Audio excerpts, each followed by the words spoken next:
നമസ്കാരം, മെട്രോ മാറ്റിനിയിലേക്ക് സ്വാഗതം. നടൻ സിദ്ദിഖിന്റെ മകൻ റാഷിന്റെ വിയോഗ വാർത്തയിൽ അനുശോചനം അറിയിച്ച് രംഗത്തെത്തുകയാണ് സഹതാരങ്ങൾ. ഈ വേദന നടൻ എങ്ങനെ താങ്ങും എന്നറിയില്ല. അത്രയേറെ പ്രിയപ്പെട്ടവൻ തന്നെയായിരുന്നു ആ കുടുംബത്തിൽ റാഷിൻ. പിറന്നത് 3 മക്കളിൽ മൂത്തയാളാണെങ്കിലും സാപ്പി എന്ന ഓമന പേരിൽ വിളിക്കപ്പെട്ട റാഷിൻ സിദ്ദിഖ് കുടുംബത്തിന്റെ പൊന്നോമനയായാണ് വളർന്നത്. വളരെ കാലം സാപ്പിയെക്കുറിച്ചുള്ള വിവരങ്ങൾ പ്രേക്ഷകർക്കോ പൊതുജനങ്ങൾക്കോ പരിചിതമല്ലായിരുന്നു. സോഷ്യൽ മീഡിയ വന്നതോടുകൂടി പുറം ലോകം മെല്ലെ സാപ്പിയെ പരിചയപ്പെട്ടു തുടങ്ങി. സാപ്പി കൂടിയുള്ള ആഘോഷ ചിത്രങ്ങൾ വന്നു. അനുജൻ ഷഹീർ സിദ്ദിഖിന്റെ പേജിലാണ് സാപ്പിയും കുടുംബവുമായി നടന്ന ആഘോഷങ്ങളുടെ ചിത്രങ്ങൾ എത്തിച്ചേർന്നത്. ഇക്കഴിഞ്ഞ വിഷു ആഘോഷങ്ങളുടെ ചിത്രങ്ങളിലാണ് ഏറ്റവും ഒടുവിലായി സാപ്പിയെ കണ്ടത്. തൂഷ നിലയിൽ നിരന്ന ചോറും പപ്പടവും കറികളും സാപ്പി ആസ്വദിച്ചു കഴിച്ചു.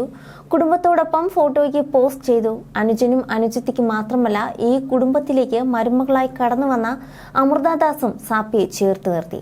സ്വന്തം അനുജനും അനുജത്തിക്കും പുറമെ സാപ്പിക്ക് ഒരു സഹോദരി കൂടിയായി മാറി അമൃത. ഭിന്നശേഷിക്കാരനായ സഹോദരനെ തങ്ങൾ പൊന്നുപോലെയാണ് നോക്കുന്നത് എന്ന് അനുജൻ ഷഹീൻ പറഞ്ഞിരുന്നു. ഇക്കഴിഞ്ഞ നവംബർ മാസത്തിൽ സാപ്പിയുടെ ജന്മദിനം ഒരു റെസ്റ്റോറന്റിൽ വെച്ചായിരുന്നു കൊണ്ടാടിയത്. സിദ്ദിഖും ഭാര്യയും മക്കളും മരുമകളും ചേർന്നാണ് സാപ്പിക്ക് പിറന്നാൾ കേക്ക് നൽകിയത്. സാപ്പിക്ക് ദിവസം ചെല്ലുന്തോറും പ്രായം കുറയുന്നു എന്നാണ് അനുജൻ ഷഹീൻ പിറന്നാൾ ചിത്രങ്ങൾക്കൊപ്പം അന്ന് കുറിച്ചത്. സാപ്പിക്കായി വലിയ ആഡംബരങ്ങൾ ഏതുമില്ലാതെ ഒരു പിറന്നാൾ കേക്ക് റെസ്റ്റോറന്റിൽ തയ്യാറാക്കിയിരുന്നു. റാഷിന്റെയും ഷഹീന്റെയും മാതാവ് അവരുടെ കുട്ടിക്കാലത്ത് മരണപ്പെട്ടിരുന്നു. ശേഷം അമ്മയുടെ സ്ഥാനത്തെത്തിയ സീനയും സാപ്പിയെ മകനായി വളർത്തി. അനുജത്തി ഫർഹീനും വലിയേട്ടൻ എന്നാൽ പ്രിയപ്പെട്ടവനായിരുന്നു. You're watching me on metromatney.com. metromatney.com. metromatney.com. Subscribe for more videos. Subscribe for more videos. Subscribe here for more videos. Subscribe now.